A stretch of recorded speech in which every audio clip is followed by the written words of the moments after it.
Hello, എല്ലാവർക്കും നമ്മുടെ ചാനലിലേക്ക് സ്വാഗതം.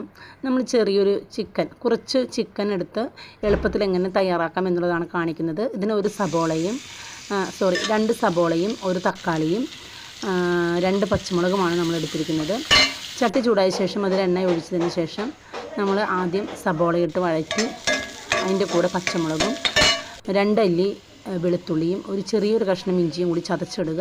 അതിലേക്ക് ഒരു നുള്ള് ഉപ്പ് ഇട്ട് കൊടുക്കുക. കാരണം എന്താണെന്ന് വെച്ച് കഴിഞ്ഞാൽ പെട്ടെന്ന് വഴന്ന് വരാൻ വേണ്ടിയിട്ടാണ്. അതിലേക്ക് 1/4 ടീസ്പൂണ് മഞ്ഞൾപ്പൊടിയും ഒരു 3 ടീസ്പൂണ് മല്ലിപ്പൊടിയും 1 ടീസ്പൂണ് മുളക് പൊടിയും ചിക്കൻ മസാലയുടെ 1 ടീസ്പൂണ് മസാലപ്പൊടിയും കൂടിയാണ് എടുത്തിരിക്കുന്നത്. അതെല്ലാം കൂടിയിട്ട് വഴറ്റിയതിന് ശേഷം അതിലേക്ക് തക്കാളി ഇട്ട് കൊടുക്കുക. തക്കാളി ഇട്ട് ഒന്ന് എല്ലാം ചേർന്ന് വരുമ്പോൾ അതിലേക്ക് ചിക്കൻ പീസുകൾ ഇട്ട് കൊടുക്കുക.